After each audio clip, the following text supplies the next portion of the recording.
donnez-moi une raison d'être musulman. Juste une raison. Allez, voyons ce que tu as ici.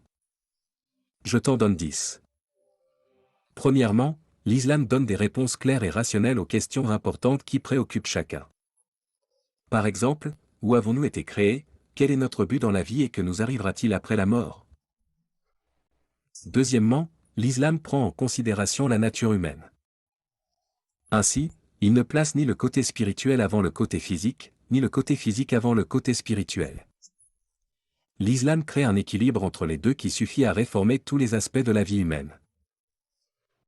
Troisièmement, l'islam ne reconnaît pas la soumission aveugle et ne l'exige pas. Cela élève la valeur de l'esprit et de l'intellect.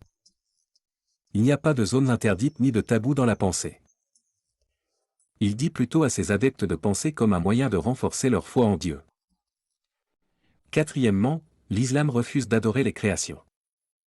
Il se concentre plutôt sur l'adoration du Créateur uniquement, le puissant Seigneur qui a été décrit par tous les attributs de perfection. 5. L'islam ne permet pas la confusion dans la vie quotidienne. Il présente un ensemble de législations pour organiser la société, l'économie, la politique et même les relations personnelles.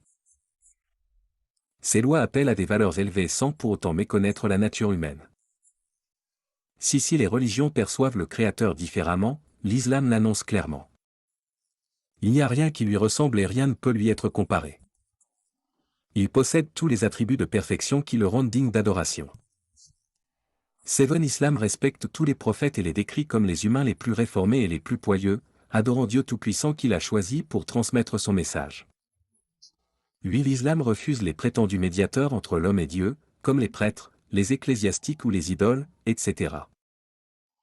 Cela vous connecte directement au Créateur, car tous les hommes sont égaux devant le Créateur et aucun n'est au-dessus des autres sauf par leur piété. 9. L'islam n'oblige personne à l'adopter. Vous devez penser par vous-même pour être enfin choisi par Dieu pour entrer dans son paradis. Dieu Tout-Puissant dit qu'il n'y aura aucune contrainte à l'acceptation de la religion. Les bonnes orientations se distinguent des mauvaises.